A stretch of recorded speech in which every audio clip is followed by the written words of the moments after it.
Kasus satu ini bisa jadi kasus tersadis yang dialami oleh wanita parubaya berumur 50 tahun.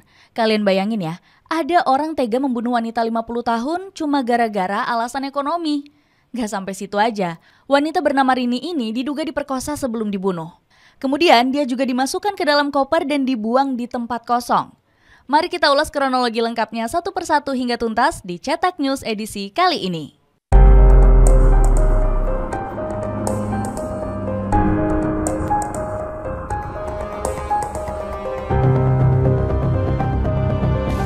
Penemuan mayat. Masyarakat Cikarang tiba-tiba digemparkan oleh penemuan koper berbau busuk di Jalan Raya Inspeksi Kalimalang, Kecamatan Cikarang Barat, Kabupaten Bekasi, hari Kamis tanggal 25 April. Koper berwarna hitam ditemukan pertama kali sekitar jam 8 pagi oleh Ade, seorang warga sekitar. Nah, Ade yang sedang memungut sampah liar tiba-tiba mencium bau tak sedap yang menusuk hidung. Penasaran dong, Ade langsung bergegas nih mencari sumber bau tersebut. Setelah berjalan beberapa langkah, dia menemukan sebuah koper hitam yang tergeletak di pinggir jalan. Nah, Ade dan teman-temannya langsung dibuat terkejut setelah melihat mayat wanita yang kondisinya sudah nggak karuan. Di tubuhnya terdapat luka-luka lebam yang merujuk tanda-tanda kekerasan. Kepala bagian kiri remuk, bibir pecah sampai hidung si wanita mengeluarkan darah. Ade panik dan langsung melapor ke pihak kepolisian. Polisi yang datang ke lokasi langsung mengamankan area dan melakukan olah TKP. Setelah dilakukan pemeriksaan, akhirnya identitas korban terungkap. Korban bernama Rini Mariani, seorang ibu rumah tangga berusia 50 tahun yang diketahui berdomisili Bandung. Polisi menduga Rini dibunuh beberapa hari sebelum ditemukan. Lehernya masih berbekas jeratan tali dan luka lebam di hampir sekujur tubuh. Penangkapan pelaku. Setelah proses identifikasi selesai, polisi langsung bergegas untuk mencari pelaku. Kepolisian melakukan langkah awal dengan bertanya kepada suami dan 2 anak korban. Nah, pihak keluarga sempat mencurigai nih sang suami yang bernama Ganda Permana. Bagaimana tidak, dia sempat dianggap tidak tahu menau menghilang saat kasus istrinya terungkap. Beberapa lama kemudian, polisi memiliki bukti-bukti kuat yang berhubungan dengan korban.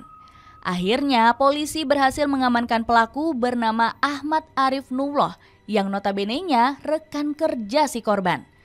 Si Ahmad ini ditangkap tanpa perlawanan di kediaman kekasihnya di Palembang pada 1 Mei. Kapolres Metro Bekasi, Kombes Aloysius Supriyaji menjelaskan kalau pelaku ditangkap berdasarkan bukti-bukti yang sudah terkumpul.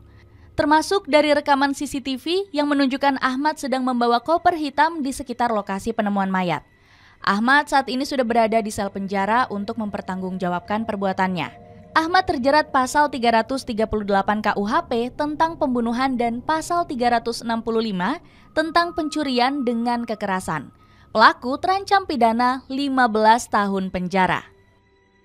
Motif pelaku. Kemudian polisi melakukan pemeriksaan mendalam tentang perbuatan pelaku terhadap korban. Nah, ternyata si Ahmad ini membunuh Rini karena butuh uang untuk melaksanakan resepsi pernikahan. Rini ini merupakan pemegang keuangan di tempat mereka berdua bekerja. Kebetulan Rini saat itu sedang mengantongi uang tunai sejumlah 43 juta yang siap untuk ditabung di bank. Kejadian awalnya nih, pelaku diduga membawa Rini masuk ke dalam kamar hotel yang berada di sekitaran Bandung pada 24 April 2024.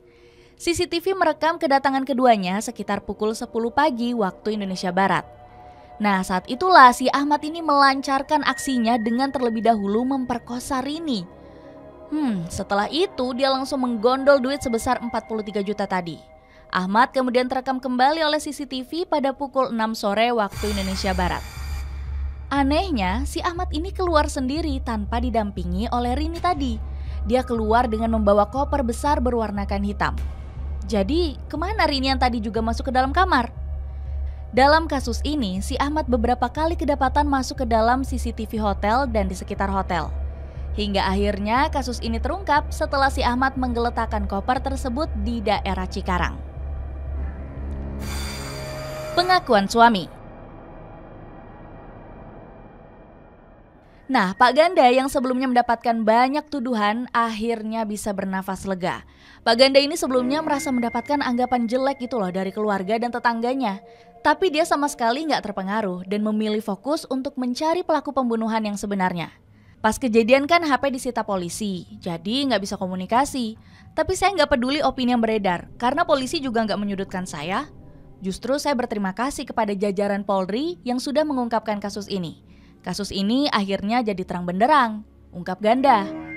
Pak Ganda sebenarnya sudah mencurigai gerak-gerik Ahmad sebelum penangkapan berlangsung.